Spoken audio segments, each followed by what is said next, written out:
From the CISO series, it's Cybersecurity Headlines. These are the cybersecurity headlines for Monday, June 1st, 2026.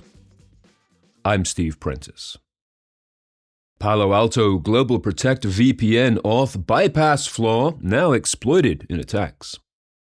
The company is warning that, quote, hackers are now exploiting a pan-OS GlobalProtect authentication bypass flaw in attacks attempting to breach corporate networks, end quote. The CVE-numbered flaw was fixed earlier in May. However, on Friday, the advisory was updated to warn that the flaw was being exploited in attacks against unpatched devices, raising the severity rating to high. And as of Friday, it has also been added to the CISA KEV catalog. ChatGPT share links used to host fake outage pages to deliver malware. Cybercriminals are abusing ChatGPT's sharing feature to distribute malware through a campaign researchers call LLM Share. Attackers create legitimate-looking ChatGPT share pages hosted on OpenAI's domain and use them to display fake service outage messages. Victims are told they can continue using ChatGPT by downloading a supposed desktop application, which is, of course, malware. Researchers found that the campaign leveraged online advertising and users' trust in recognizable AI brands to increase success rates. This is a different ChatGPT hacking story from the Gray Vibe story presented Friday.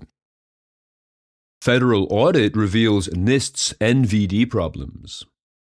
A report released on Thursday from the Department of Commerce found that NIST, the National Institute of Standards and Technology, has, quote, mismanaged a critical cybersecurity vulnerability database through poor planning, inefficient operations, duplicate federal programs, and failure to communicate with users, end quote. The National Vulnerability Database, also known as NVD, collects information about computer security flaws and adds details like severity ratings and affected products. In February of 2024, the database's enrichment contract lapsed, creating a backlog of unprocessed security flaws that has only grown worse.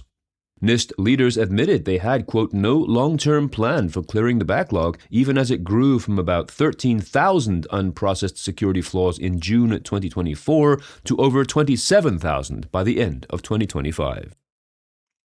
Google security engineer accused of profiting off confidential search trends on Polymarket. Security engineer Michele Spagnolo, a 36-year-old Italian citizen who lives in Switzerland, was arrested in New York, charged with crimes related to bets he allegedly placed on the decentralized prediction market platform that allows users to place bets on the outcomes of real-world events. He is accused of using confidential information pulled from Google systems, according to the Justice Department.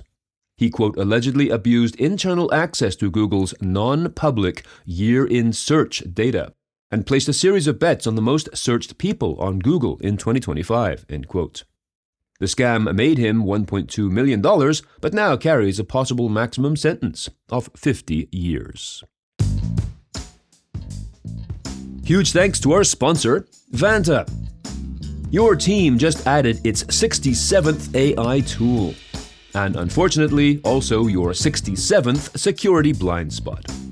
The good news, the Vanta agent works like a GRC engineer in the background, finding every app your team uses, scoring the risk and drafting fixes for you. Vanta is the platform used by over 16,000 fast-moving companies like Ramp, Cursor, and Harvey who are shaping the future with AI and staying ahead of AI risk. Get started today at vanta.com/headlines. That is VANTA.com/headlines. North Korea's Kim Suk-hee deploys HTTP spy in new attack. The state-sponsored threat actor, also known as Velvet Kolima, is being identified as responsible for a new wave of cyber attacks targeting South Korean military and corporate entities these past 2 months. It used social engineering tactics, including spoofing security software installation packages and crafting a fake WebEx meeting page that leveraged a legitimate meeting schedule. This is according to the White Hat hacking group Enki, E-N-K-I, in an analysis published this week. Kimsuki has used these attacks to deliver a variant of a known malware family, dubbed HTTP spy. Malicious NPM packages published mimicking OpenSearch and Elasticsearch libraries.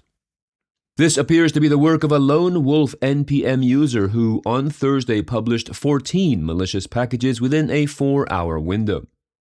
According to Microsoft, these mimicked popular OpenSearch, Elasticsearch, DevOps, and environment configuration libraries.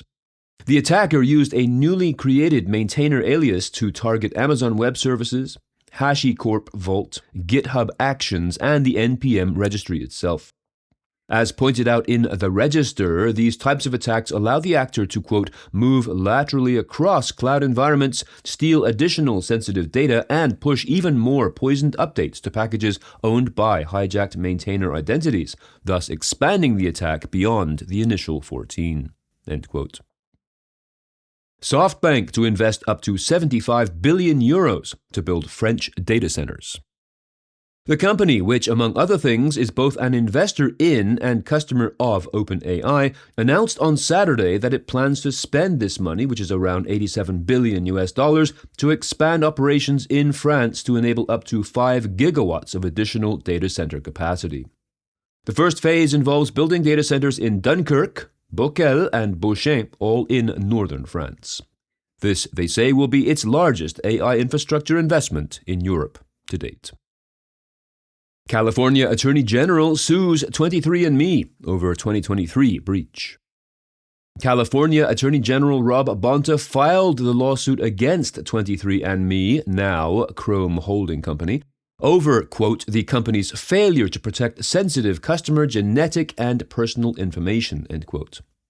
This led to a high-profile data breach in 2023 that exposed the sensitive information of nearly 7 million customers, including more than 850,000 Californians. The California-based company, quote, confirmed that the leaked data was genuine and claimed that it had been extracted following a credential stuffing attack targeting accounts with weak credentials, end quote. The incident exposed genetic data, health predisposition information, ancestry and ethnicity information, biological relatives, and DNA matches. Remember to subscribe to the CISO Series YouTube channel. We're featuring new shorts videos daily, plus original interviews, demos, and clips from all our podcasts. Plus our Department of No live stream each and every Friday at 4 p.m. Eastern. So why not go ahead and subscribe to the CISO Series YouTube channel today. And if you have some thoughts on the news from today or about this show in general, please be sure to reach out to us at feedback@cisoseries.com. We would love to hear from you. I'm Steve Prentice, reporting for the CISO Series. Cybersecurity headlines are available every weekday. Head to CISOseries.com for the full stories behind the headlines.